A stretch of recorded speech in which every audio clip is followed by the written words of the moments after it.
Friends, आज हमारा lecture number 11 है सी प्लस प्लस के ट्यूटोरियल्स का। और आज हम देखते हैं ऑपरेटर्स की तीसरी टाइप जो है वो लॉजिकल ऑपरेटर्स। इसको आज हम देखते हैं कि ये क्या होते हैं। अब चलें फ्रेंड्स, हम स्टार्ट करते हैं अपना lecture. Logical operators it is used to perform logical operations on expressions और वेरिएबल्स। यानी कि जो पिछले जैसे ऑपरेटर्स आपने किए थे ये वाले रिलेशनल ऑपरेटर्स, ये दोनों थी ना, यानी कि ये दोनों को मिला के एक इक्वेशन बनती थी रिलेशनल ऑपरेटर्स को। अब इसका चाहे फॉल्स आए या ट्रू आए आंसर, तो उन दोनों के दरमियान यानी कि दो एक्सप्रेशन हो, अगर ये जैसे कि एग्जांपल है ये और एक ये दो अलग अलग एक्सप्रेशंस हैं, उन दोनों को कंबाइन करके उसने हमने एंड कर दिया। यानी कि इसका आंसर और इसका आंसर जब ट्रू हो दोनों आंसर तो ही रिटर्न ट्रू करना है। ठीक है, यानी कि जब ए इक्वल इक्वल टू बी भी हो और बी जो हो वो लेस देन 5 भी हो तो इसका आंसर ट्रू आएगा। ठीक है, यानी कि जब हमारे पास ए और बी बराबर भी हैं बट बी लेस देन 5 हो तो आंसर ट्रू आएगा। यानी कि सपोज करें अगर हमारे पास इसकी वैल्यू है, अगर ए की अगर हमारे पास वैल्यू हो यहाँ पे 4 और बी की वैल्यू भी अगर 4 हो तो ये आंसर ट्रू करेगा, क्योंकि ए और बी दोनों इक्वल हैं। और एंड की है, एंड देखता है हमारे पास कि फर्स्ट इक्वेशन और सेकंड इक्वेशन दोनों ट्रू हो तो फिर हमें रिटर्न ट्रू करेगा। अब बी जो है उसकी वो लेस देन 5 से, इसलिए ये भी रिटर्न ट्रू हो जाएगा और ये भी रिटर्न ट्रू हो जाएगा। दोनों के ट्रू होंगे तो फिर ही एंड रिटर्न करता है ट्रू। ठीक है, ये लगा लें कि एंड ने जस्ट जब दोनों ट्रू हों तब रिटर्न ट्रू करना है, और ने दोनों इक्वेशन में से कोई भी एक ट्रू हो गई है तो उसने ट्रू रिटर्न कर देना है। ठीक है, और ने दोनों में से एक भी रिटर्न हो गई ट्रू तो वो रिटर्न ट्रू करेगी।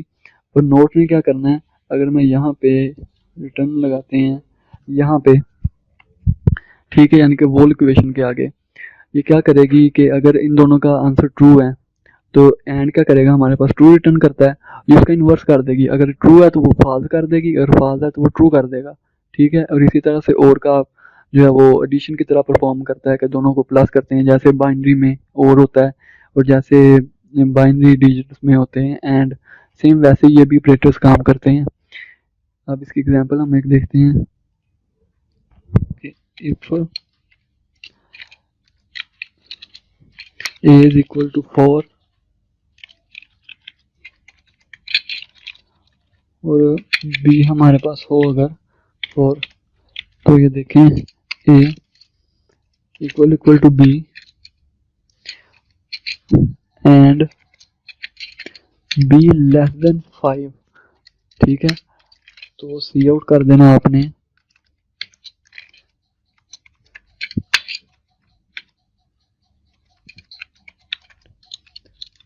ठीक है, अब ये देखें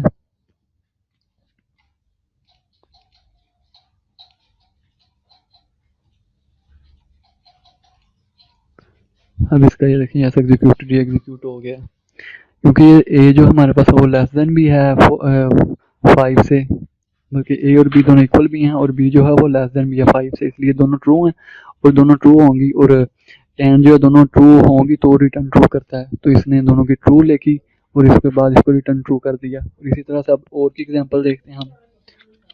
और इसने देखना है कि दोनों में से एक भी ट्रू हो जाए, चाहे दोनों ना ही ट्रू हो, जस्ट एक भी ट्रू हो जाए तो ये रिटर्न ट्रू करेगा। अब ये देखें,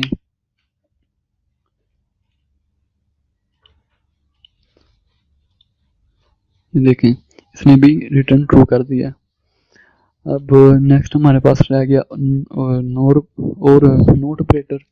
उसका देखें ये, उसके लिए क्या पूरी की पूरी इक्वेशंस को ना एक बार ब्रैकेट्स के अंदर लगा लें ताकि वो इजीली रीडेबल हो जाए। अब यहाँ तक जो है इन दोनों में से जो भी रिटर्न ट्रू होगा उसका और भी ऑपरेटर रिटर्न ट्रू करेगा, और ट्रू आएगा तो वो नोट ऑपरेटर उसको फॉल्स कर देगा, और अगर फॉल्स आएगा तो उसको ट्रू कर देगा, यानी कि उसका इन्वर्स करेगा। अब देखें, क्योंकि ये पहले एग्जीक्यूट हो गई थी ट्रू था तो ये इसने फॉल्स कर देना। अब फॉल्स होने की वजह से ये लाइन एग्जीक्यूट ही नहीं होनी। ठीक है, अब ये देखें, इसको रन करते हैं, ये देखें वो लाइन एग्जीक्यूट ही नहीं हुई। उम्मीद करता हूँ कि इसकी आपको समझ आ गई होगी। अगर इससे रिलेटेड कोई भी आपको इशू है लॉजिकल ऑपरेटर से रिलेटेड तो आप कमेंट्स में नीचे पोस्ट करें। और शुक्रिया देखने के लिए।